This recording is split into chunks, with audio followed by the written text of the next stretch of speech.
The following podcast contains bizarre theories, strange facts, and some out-of-this-world opinions. Listener discretion is advised, especially if you trust the government. Conspirashy.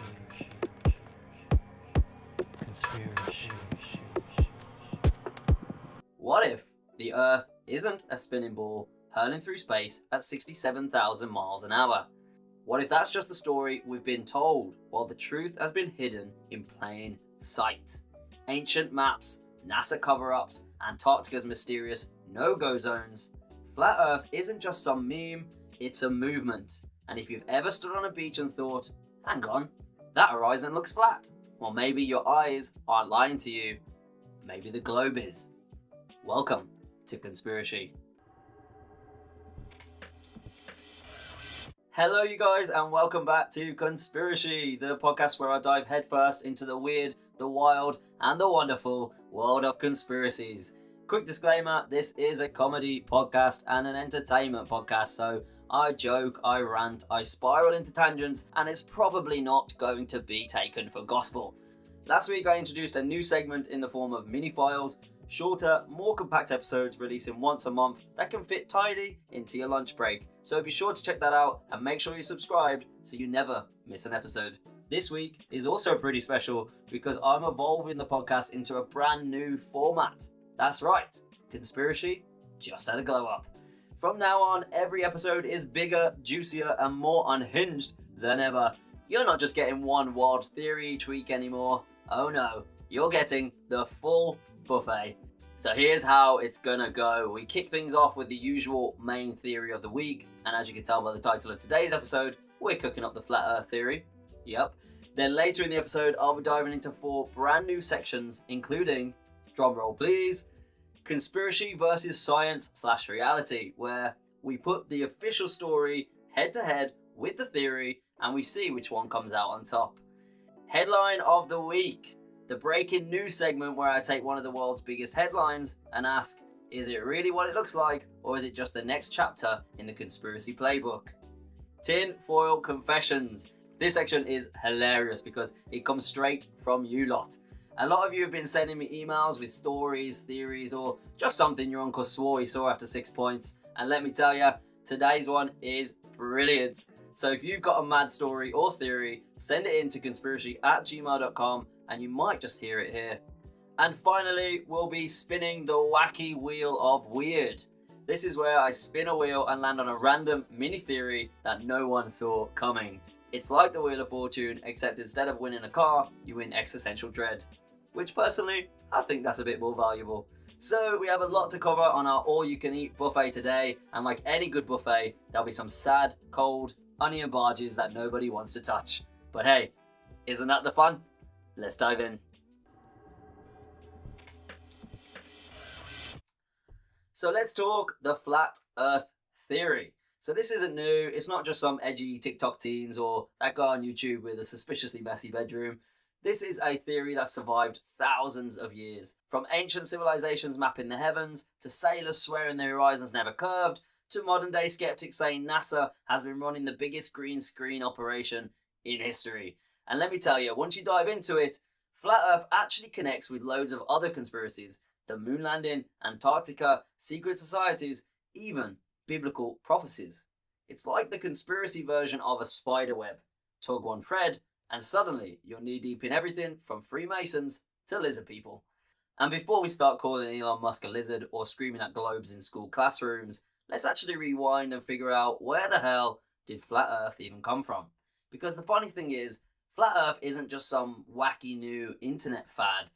It's actually the original operating system for humanity. Thousands of years ago, pretty much every civilization thought the Earth was flat. Not round like a ball, flat. End of. The Babylonians, flat. The Egyptians, flat. The Norse, well, they kind of went full heavy metal with it. You know, picture a giant disc floating on an endless ocean with a world serpent wrapping around it like a scaly belt. Yep, I'd say that's pretty much heavy metal album cover stuff. Even the bloody Bible, if you flip through it, talks about the 4 corners of the earth, which to me kind of sounds more like a dodgy IKEA coffee table than a planet. And you know, and you just know if the Earth was IKEA, half the screws would be missing and the instructions would be in Swedish, so we'd all be living on a lopsided hexagon instead of a sphere. But here's the mad bit. For most of human history, this wasn't up for debate, right? It just was. You look at the horizon, it looks flat. Your boat sails out and it doesn't roll off some giant curve. Your feet aren't clinging on to the underside of a spinning ball while you sip your wine. Flat was just common sense. It wasn't until the Greeks started getting all clever that someone said, hang on, maybe it's a sphere. You had guys like Pythagoras and Eratosthenes doing shadow stick experiments and angles with camels, like proper nerdy science fair stuff. And they claimed, see, round Earth. And also, can you imagine trying to explain to your missus that you need 3 camels and a stick to prove the Earth is round? Like, no love, I swear it's for science. But here's the kicker. All of this proof relies on maths and assumptions that most normal people back then couldn't test. You couldn't just nip down to Halfords and grab a telescope in 500 BC, so flat Earth never really went away. It just kind of lingered in the background, right? And then you fast forward to the 19th century, and all of a sudden, the Flat Earth Society is born. It was founded by this English bloke called Samuel Rowbotham, who wrote a book called Zetetic Astronomy, where he argued the Earth is a flat disk with the North Pole in the middle and Antarctica as an ice wall holding it all in. Basically like a giant cosmic salad bowl. And his ice wall theory is still the backbone of modern flat Earth belief, right? Which, when you think about it, it kind of sounds suspiciously like the plot of Game of Thrones, doesn't it? If George R.R. Martin just said he was a flat earther, I think half of his fans would have forgiven him for not finishing that last book before that last season came out. Just blame NASA, George. Just blame NASA. So by the time the internet came around, Flat Earth had this perfect revival moment. A dusty old fringe idea suddenly had YouTube, Reddit, and Facebook groups to spread like wildfire. And if you throw in a few dodgy graphics of planes flying in circles, suddenly millions of people are questioning the spinning ball again. And that's where it brings us to 2025. Now, Flat Earth is definitely a trend on TikTok, influencers are making merch, and a growing number of people genuinely believe NASA is hiding the truth, and we're living on a pancake. And if you are making merch for Flat Earth, by the way, surely the t-shirt has to say "World's Flattest Dad" with a map on it, right? Or is that just a mad missed opportunity? Maybe I should make one. Should I make one? Shit. Am I going into merch? No, come on. So now we've got the origin story down, let's move into the juicy stuff. Because the big question isn't just why people believe this, it's why governments and space agencies lie about it. Alright, so here's the big conspiracy hook. Flat earthers don't just believe the Earth is flat because it looks flat. The deeper claim is we're being lied to by governments, by scientists, by NASA. And when you say NASA, your brain probably goes to astronauts floating around doing flips, space shuttles blasting off, or that one photo of Earth as a perfect blue marble. Lovely, right? Inspiring. Except, flat earthers say it's all bollocks. CGI, Photoshop, a cosmic screensaver. And here's the thing with that. NASA was founded in 1958, right in the middle of the Cold War, America versus Russia. And according to the conspiracy crowd, NASA wasn't created to explore space at all. It was created to control the narrative of what the Earth actually looks like. Because here's the thing, we didn't get those iconic Earth from space photos until after NASA existed. Before that, there was no real photos, and suddenly NASA rocks up, points a camera at the sky, and goes, yep, round ball, floating in space, just trust us. It's like if your mate just went to Tenerife and just came back with one blurry photo as proof, like, would you really believe him? But somehow, NASA shows us one picture of a globe in the 60s, and that's case closed. Nah, come on. Is it real? So are the photos real, guys? Do you believe this? Is NASA just there to kind of shape our vision of what the Earth looks like? Is that the purpose of NASA? What do you think? But now let's talk about Antarctica, because this is where the flat Earth theory gets spicy. So if you believe the Earth is round, Antarctica is just this frozen continent at the bottom of the globe, penguins, snow, scientists in big coats, job done. But In the flat Earth world, Antarctica is not a continent. It's a 360-degree ice wall encircling the entire disk. Think of it like the rim of a dinner plate. It's what keeps the oceans from pouring off the edge. We're talking cliffs of up to 200 feet tall, stretching for tens of thousands of miles. So yeah, think that Game of Thrones wall, but real. Except maybe they don't have Jon Snow, King of the North, at the wall. Anyway, explorers who've been near parts of it describe sheer ice barriers with stormy seas crashing against them. Impossible to scale and impossible to cross. But some say that the wall isn't the end. It's just a barrier, and beyond it, there are some hidden lands. There's actually ancient maps that you can find online that kind of show you the outer part after the wall, that there's like land on there and like a whole other world basically beyond the wall. And Admiral Richard Beard, who was the US Navy explorer, gave an interview in the 1950s where he described a continent as large as the United States beyond the South Pole, rich in resources and untouched by mankind. So flat earthers, they jumped on that and they said, well, he wasn't just talking about beyond the South Pole, he was talking about beyond the wall. Lands we've never been told about, whole continents, maybe even whole worlds existing beyond the wall. How crazy is that? Imagine if that's true. And if you really want to spice it up, some claim it's where other species live, other civilizations, advanced beings, and maybe even the source of the UFO sightings we've been seeing for decades. So they're not coming from space, but they're actually coming from this land beyond, which is mental when you think about it, because you're telling me we can get Amazon Prime shipping next day delivery here, but you can't get a Ryanair flight to the secret continent next door? No chance. Now, if these lands do exist, why haven't we explored them? Right? Well, let me introduce you to the shadiest paperwork in history, the Antarctic Treaty of 1959. So this was signed just after Beard's expeditions, and this treaty basically says nobody's allowed to privately explore, colonize, or exploit Antarctica. More than 50 nations signed it. And here's the weird part. This was in the middle of the Cold War. The US and the USSR were on the brink of nuking each other, but when it came to Antarctica, no problem. Instant agreement, no questions, signed. It's one of the only places on Earth where everyone agrees to leave it alone. Suspicious, right?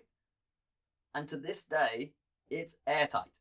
No mining, no drilling, no holiday homes, no expeditions beyond carefully monitored tourist zones. You can't even just get a boat and go. You will be stopped by the military if needed. Yeah, seriously. It's like imagining that Earth is a video game and they just locked the South Pole behind a paywall. Sorry, Player One, you can't unlock Antarctica until you buy the season pass and get into some power. It is true though, like why would the most powerful countries on Earth, who can't agree on anything, like wars, money, even what football's called, all suddenly shake hands and say, right, no one goes to Antarctica, deal? Unless they're hiding something massive. Yeah, I don't know, it sounds a bit dodgy to me, to be honest. And also, why are we so okay living on a planet where you're just not allowed to go somewhere? That does weird me out a bit, like, we just all go our lives knowing that there's some ice there and we just can't go. And if you try to go, you might get shot by the army. Like, it is weird. It does weird me out a little bit when I think about it. Yeah, for sure. Like, why can't we just go? Why can't we just get a play? It is cold and I would hate every second of it, to be honest, but if there's penguins there, yeah, why can't we just go see the penguins? See what's there? God damn it. The other thing that weirds me out is that, like, the mention of this in the Bible. So one of the things that flat earthers do believe is that we're not on a spinning ball flying through space.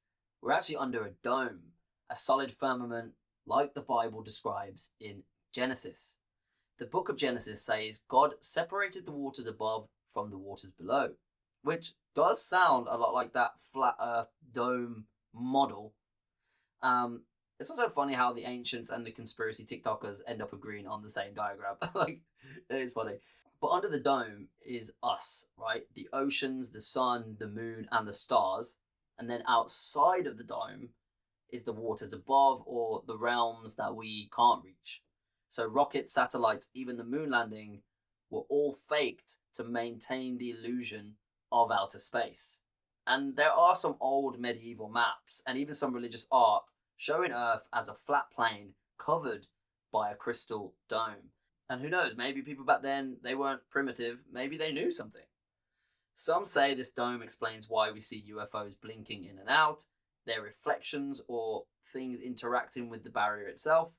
Others say governments have been trying to break through it with nukes, like Operation Fishbowl in the 1960s, where the US literally fired nuclear missiles into the upper atmosphere. Officially, they said, "We're just testing." Unofficially, they were blasting the dome to see if it cracks. And obviously they're not going to tell you that, are they? Because imagine explaining that to the taxpayer. Yeah, sorry, Susan. We fired 10 nukes straight up because, science. And it's all coming out of your wages. I don't know how I feel about the dome. I do feel like we can go to space. I do feel like it exists. But what the fuck do I know? So let's move on to a practical one. Let's talk flight paths. Because flat earthers love flight paths. Because on a globe, right, some routes they actually don't make sense. So if you take Santiago, Chile to Sydney, Australia, on the globe it should be a straight line across the Pacific, right? Yet commercial flights often stop in Los Angeles or Auckland. So why go thousands of miles out the way? On the flat earth map, that route is a straight line, straight as it comes. Also, the Johannesburg to Perth, instead of flying across the Indian Ocean, flights often connect in Dubai or Singapore. Again, which is nonsense on a globe, but perfect sense on a flat disk. And if you think about who's in charge of all international flight routes, it's the ICAO, which is a UN body. So it's not actually airlines making random choices. It's actually a globally coordinated system, which is, maybe that's suspicious. Maybe it's a kind of a governing system, and the owners of airlines, what's happening, maybe they're just in it for the money. They're just business people, right? They don't really give a fuck about routes and whatever. They just want to make some money. So, it could be explained through that. Maybe not everyone in the world is in on this big flat earth round thing conspiracy. Maybe these airlines, maybe even pilots, you're none the wiser. You just fly these paths because that's how you got to fly. That's the governing body. That's what you got to do. So maybe it's only at the very highest levels that they know something's different to what we're being told. And the next one is quite interesting because I could kind of see where people are coming from, but also not, because it's kind of deceptively simple. So flat earthers say that water is always flat at the surface. Oceans don't curve, lakes don't bulge. If Earth curved, you'd see it across large distances, but you don't. For example, if you take the Chicago skyline across Lake Michigan, on clear days, you can see the whole thing from 60 miles away, which is absurd. And scientists, they brush it off as a kind of a atmospheric refraction. But flat earthers, they say if the Earth really curved, surely the bottom half of those skyscrapers should be hidden behind the horizon. And they're not at all. Which is, you can kind of see that point. Surely, the bottom of those skyscrapers would be hidden by whatever's just before it. Do you know what I mean? This is one of those conspiracies, the more you go down the rabbit hole, you kind of get a bit more convinced, and you're like, oh god, no. I might have to just drop some merch. make some money on my warped brain at this point. And also, if the Earth is spinning, right, it spins pretty fast, apparently. Is it I don't know the exact numbers here, but I think it's something like 1,000 miles per hour, right? That's how fast we're spinning on Earth. So if that's the case, how do you have, like, calm lakes or reflective ponds or still puddles, right? Wouldn't it all just be kind of sloshing around? Because water's kind of like this like fluid body. Wouldn't it just be kind of sloshing around? I don't know, like, and it kind of it does get me, this one, because it's pretty hard to carry, let's say, a pint of Guinness or an alcoholic drink or any type of drink across a pub without spilling it. So how does this mass water of, like, the Atlantic Ocean just sit still and not kind of fall off the edges? I don't know, like fall off something or be sloshing around, or big lakes like Lake God or whatever. How is that not kind of just sloshing around a bit more if we are doing 1,000 miles per hour donuts? Like, yeah. Obviously, I'm not a scientist because I can't actually tell you the reason why, but in our next section, we definitely will dive into the science versus conspiracy. So, yeah. But before that, we've got a couple more, because here's one that you might never heard, and it's about the moon, right? Some flat earthers say the moon is actually reflecting Earth itself. So if you look closely at the patterns on the moon's surface, some claim they line up with continents and oceans of Earth, almost like the dome is showing us a distorted mirror of our own world. Which, when you do look at pictures, if you just go onto Google or on TikTok and you just put moon reflecting Earth, and people put the images next to each other, you can see it, to be fair. I'm not going to lie. But is it one of those you have to look for it to see it? Is it one of them, or could it actually be? It would kind of make some sort of sense that this moon is just there and reflecting us.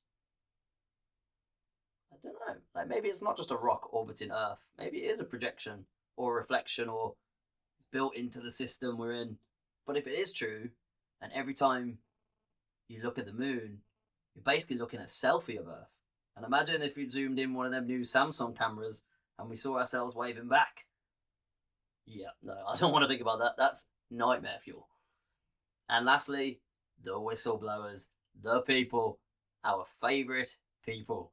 So pilots whisper about flight paths only making sense on a flat map. Surveyors admit they never calculate curvature when building railways or bridges, which is also an interesting fact. And you've also got celebs. Shaq, Kyrie Irving, B.O.B., which might be mainstream clowns to some, but they're brave truth tellers to others. Either way, they do keep the theory alive in public consciousness. And NASA insiders like Matthew Boylan claim that NASA was literally painting Earth images, creating the famous blue marble before CGI was even a thing. Yeah, Matthew Boylan's a big one, so if you want to do some more research on him, just give him a Google. He's an interesting one, guys. And talking to NASA, flat earthers believe NASA's real job isn't about rockets or moon landings. It's about guarding the secret of the ice wall and making sure the world keeps buying the spinning ball narrative. Like, for example, NASA's logo is literally called the meatball. And honestly, if you're hiding the truth of the universe, maybe don't brand yourself after a spag bol. So, in summary, NASA creates fake space photos to sell the round Earth story. The Antarctic Treaty stops anyone from exploring too far. And the ice wall keeps the oceans in and the secrets hidden. Now, whether you buy into any of that or not, you got to admit, it is one hell of a setup for a conspiracy. And the more you look into it, the more those blue marble photos start to look like a little bit dodgy. And honestly, I've seen better Photoshop on your nan's Facebook posts when she crops her head onto a minion. So that was the information about the flat Earth theory. But now, I want to welcome you to the first of our new sections, Conspirashy versus Science/Reality. And so here's where it all kicks off. Heavyweight title fight, Flat Earth versus Science. In the blue corner, science, backed by NASA, satellites, space photos, a whole bunch of people who sound way too smug on X, and that one mate who won't shut up about how they studied physics at uni. And the red corner, Flat Earth, armed with YouTube videos, dodgy camera zooms, a healthy mistrust of anyone in a lab coat, and a group of people saying, actually, nah, the Earth is flatter than your last point after the landlord's dodgy paw. Let's break it down. So the scientific view. Science says the Earth is a sphere. A ball, a big old blue marble spinning at 1,000 miles per hour on its axis, while hurtling around the sun at 67,000 miles per hour. And yet, we don't feel it. You're not exactly holding onto your sofa for dear life thinking, Jesus, I nearly flew into the wall. No, gravity, they say, is holding us down. Evidence science throws in your face includes photos from space, the famous blue marble taken by Apollo 17. Although flat earthers might say NASA fakes every image, scientists say we literally live stream from the ISS. NASA points to thousands of live feeds, photos, and satellite shots, which is another one. What about satellites? How do they orbit the globe if it's not a globe, right? Curvature of the Earth. If you climb up high enough, you should see a bend. I think it's about 60,000 feet in the air that you can actually see a curve, apparently. I've never been that high. Ryanair doesn't go that high. And also time zones. We can't all have sunrises at the same time unless the Earth is curved. Unless, of course, you're in Newcastle, where it's always grim. But what about the flat Earth's counterpunch? Flat Earthers clap back with some spicy arguments. The curvature not being visible. According to them, if the Earth was round, we'd see things dip over the curve much sooner. And so they'll bring up experiments where boats disappear over the horizon, but then whip out a zoom camera and boom, the boat's still there.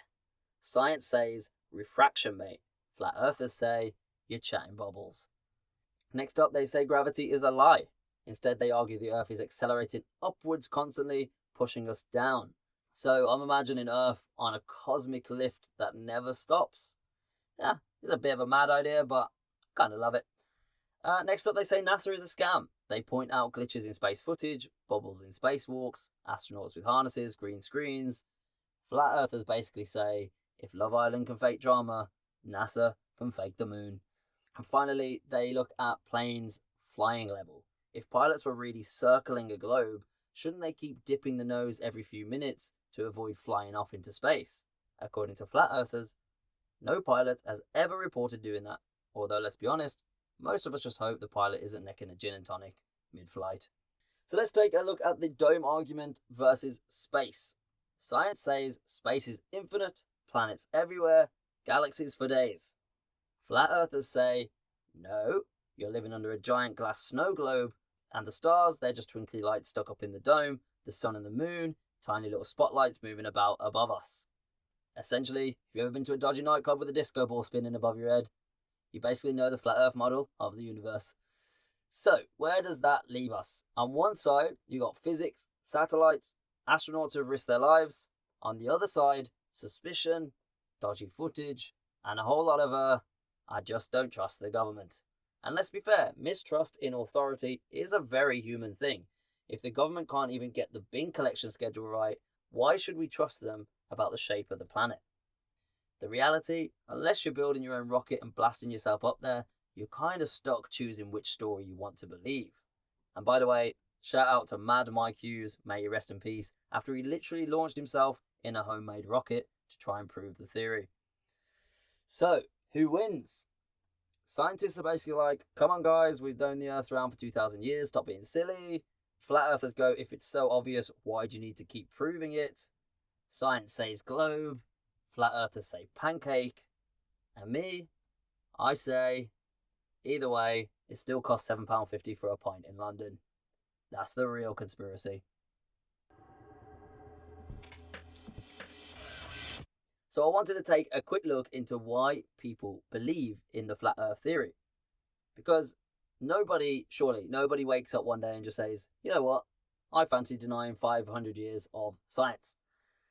Flat Earth belief is usually a kind of a journey. It starts with like the distrust, maybe someone doesn't trust government or media or science. Then they stumble onto a YouTube video and all of a sudden you're questioning everything. Your mind has expanded and now you're questioning everything. Flat Earth works like a gateway conspiracy. Once you buy into an idea that NASA lied, suddenly the whole world kind of seems like a lie, I guess. And that's pretty kind of an intoxicating feeling. On top of that now, you've got this internet supercharge of flat Earth. So forums and Facebook groups, YouTube rabbit holes, and suddenly you've got people who felt like outcasts finding thousands of others who believe in the same thing. So you get a kind of a sense of community. And also translates not just online, because there's flat Earth conferences. So things like Comic-Con, but instead of dressed as Batman, you get people showing up with PowerPoints and why Antarctica is a wall of ice, which does sound like a great day out. I'm not gonna lie. They got everything. They got like stalls selling flat Earth merch, T-shirts that say "I'm not round, don't flatter me," people debating whether Australia even exists. It's pretty wild. And to the people there, it's no joke. It is a revolution.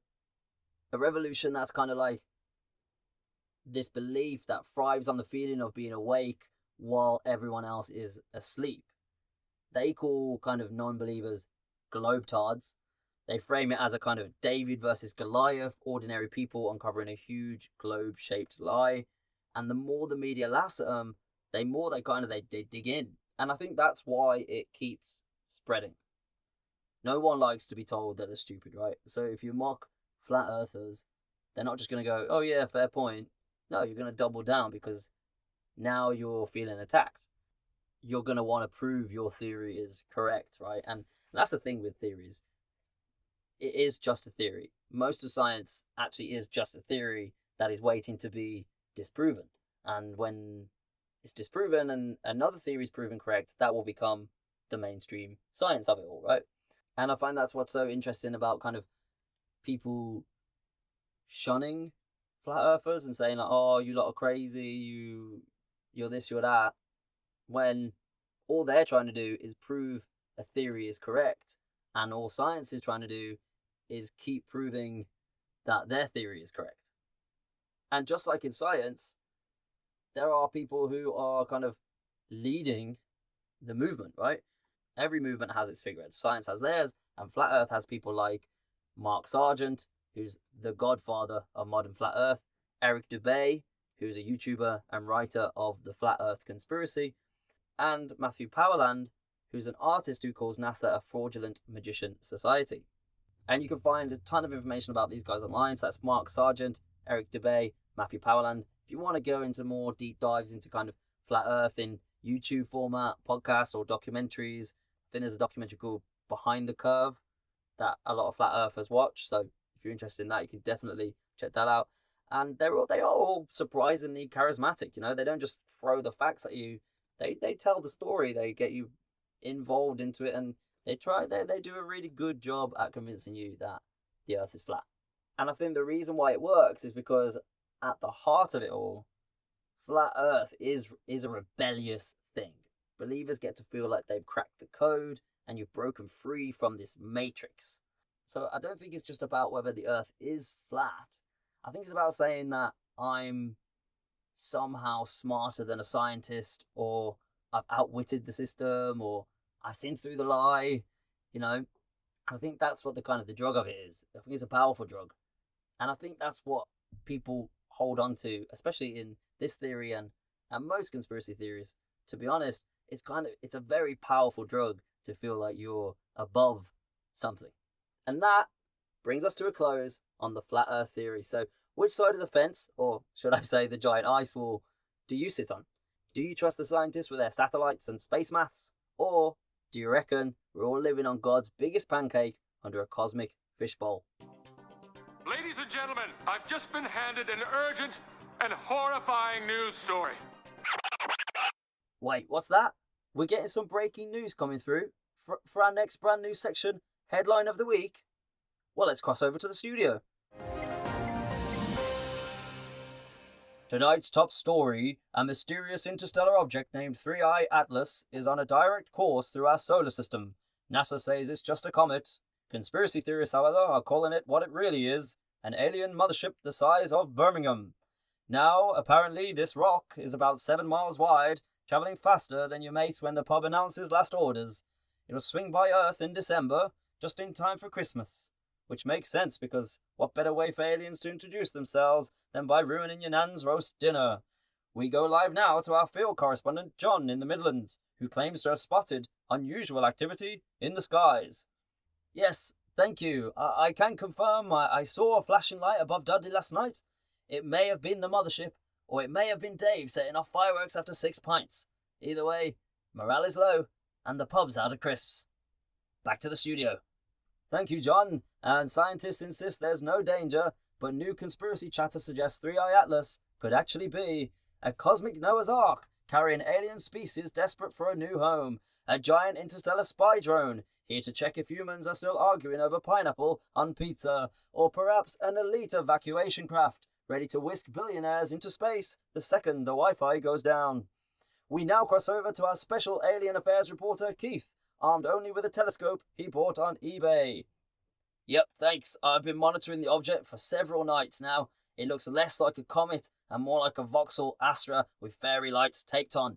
If that's not alien tech, I don't know what is. Back to you in the studio.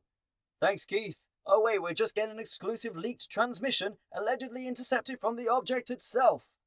Greetings, Earth people. Please prepare your finest sausage rolls, surrender your TikTok influencers, and explain why you pay £7.50 for a pint. Resistance is futile. Also, Boris Johnson, your seat is reserved. Riveting stuff. Let's hope they come in peace. And a final breaking report just in. Following that transmission, there are now rumours that Wetherspoons has been selected as the official embassy for alien negotiations. Sources say pints will remain £3.50 for extraterrestrials, but £7.50 for the rest of us. Typical. So, is 3i Atlas a comet, a spaceship, or the galaxy's worst Airbnb booking? Time will tell, but until then, keep your eyes on the skies, your beans on toast warm, and your foil hats polished. That was your headline of the week. Alright, I hope you enjoyed the headline of the week, but it's time for the next new section, Tinfoil Confessions. The Tinfoil Confessions. So this is where you lot send me your weirdest stories, and I sit here wondering how on earth I've ended up as Britain's complaint inbox for aliens, lizards, and the Vatican. This week's theory comes from Karen, and before we get into it, yes, Karen, is that your real name? Because if it is, you've either had a hard life for people asking to speak to the manager, or you're already halfway to being a government plant. Either way, I'm suspicious. Anyway, I had a right laugh to myself reading this, so I thought I'd present it to you guys. So let's see what Karen wrote in. So she put, "Hi Ash, I've been listening to Conspirashy since the start, and I wanted to share something my granddad swore was true. Back in the 70s, he worked night shifts at the airport. One night he saw a crate being wheeled off a plane that caught his attention because it was covered in stickers that said, top secret, and, get this, property of the Vatican. Already weird, right? Because last time I checked, the Pope didn't exactly run DHL. Yeah, can you imagine the Pope being on the forklift? Or asking, who's in charge of Vatican logistics then? Cardinal Dave. Let's continue. Curiosity got the better of him, as it would, so he sneaks a peek while the other workers are on their tea break, and inside the crate, he sees a massive egg. Not like a chicken egg, not even like an ostrich egg. He says it was the size of a beach ball. Smooth, leathery shell, glowing slightly under the torchlight. And he said it moved. A little twitch, like something inside it was alive. Grandad nearly fell over, and he swears on his life he heard a noise, like a little growl, but muffled, from inside the egg. A couple of days later, he came back to the airport, and word had spread that some very important religious men had arrived. He swears blind he saw the Pope himself, in full robes, walking across the tarmac, flanked by Swiss guards, heading straight for the hangar where the egg was kept. Within hours, the crate was gone, and was never seen again. Well, first of all, the Pope on the runway, just full robes blowing in the wind, is hilarious. Looks like he's about to go and headline Glastonbury. There's more. To this day, my granddad insists the Vatican is hiding live dinosaurs underneath the city. He reckons that's why they built all those catacombs. Not for history, not for relics, but as some sort of Jurassic basement. He'd always say, mark my words, girl, one day the Pope will ride into Sunday Mass on a triceratops. Anyway, Ash, just thought I'd share. Thanks for the podcast. Keep up the good work. P.S. My granddad also claimed the Queen once had tea with Bigfoot, but that's another story. I loved this one. This one was brilliant. It's basically Jurassic Vatican, isn't it? Absolute cinema. I loved it. Thank you so much for sending that in, Karen. That was hilarious. I can't believe it. What do we reckon, guys? Do we reckon the Vatican is hiding dinosaurs? Is her granddad right? Did he see the Pope walking across the runway? Brilliant. Absolutely brilliant. And if you've got stories like Karen's, whether it's aliens at Asda, Elvis working down your local Wetherspoons, or even if your nan spotted a lizard person in Greg's, send it in. You can DM me on Insta, TikTok @Conspirashy, or drop me an email, conspirashy@gmail.com. And who knows, your theory might be featured in next week's Tinfoil Confessions. The Wacky Wheel of Weird. And now it's time for our final new section, my favourite bit of chaos, the Wacky Wheel of Weird. So this is how it works. I've got this wheel on my computer. Every slice of it's covered in the strangest, silliest, most ridiculous conspiracies known to mankind. And these are the ones that aren't quite big enough for a full conspiracy episode, but they're just way too good to ignore. So each week I'm going to give the wheel a spin, and wherever it lands, I'm going to dive headfirst into that theory. So no matter how weird or wacky, I want it to be as wacky as possible. And some of these will make you laugh, some will make you scratch your head, and some will make you question whether humanity's collective brain has just actually melted. So, without further ado, let's spin the wheel and see what madness the universe wants us to explore today. Okay, so I thought my wheel had a little kind of wheel sound effect, like, I don't know. So, yeah, I'm just going to find a sound effect to put here. And today's wheel lands on Finland doesn't exist. Okay, let me get it up. Right, let's dive into it. Yeah, you heard it right anyway. So, yeah, according to this theory, Finland is a made-up country. It's an invention by Russia and Japan to cover up a secret fishing deal. So here's how it goes, right? Russia and Japan agreed to share a big chunk of the Baltic Sea for fishing rights, but they needed an excuse for why boats kept disappearing into that patch of ocean. So they just invented Finland. Yeah. So I guess the land of Nokia, saunas, and people skiing to work isn't real. It's just water. If you've ever met a person from Finland, according to this theory, they're either actors, brainwashed, or actually Swedish. which, let's be honest, is a hell of an insult to the Swedes. And it gets better. The train line from Helsinki to Russia, apparently it's just a cover for shipping loads of fish directly to Japan. So it's the sushi trade, guys. The sushi trade is the real conspiracy. But I don't know about you, but if Finland's not real, somebody has to explain why Lordi won Eurovision dressed as demons, where Santa actually lives if it's not in Lapland, and more importantly, who on earth keeps inventing all these complicated mobile phone ringtones? So what's your opinion on our wacky conspiracy today? Is Finland a real country? Have you ever met anyone from Finland? Were they a paid actor? Were they brainwashed? Yeah, what do you think? Let me know in the comments. But I think that is just absolutely brilliant. And that is the madness of these wheel conspiracies that I'm going to be bringing every week. I just like the fact that they're short, they're wild, and they're a bit out there. And I think 9 times out of 10, they're going to be absolutely hilarious. So, yeah, let me know. Finland, country or cover up? Sushi paradise or sauna scam?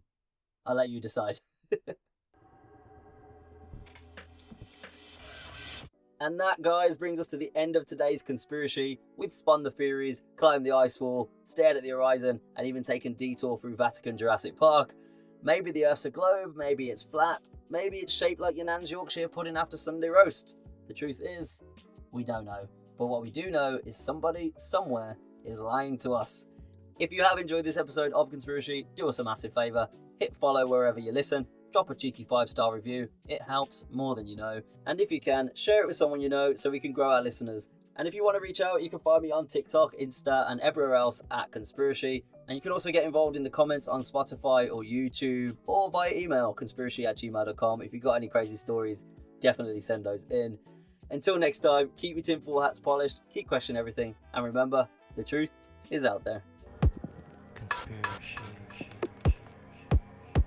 Conspiracy.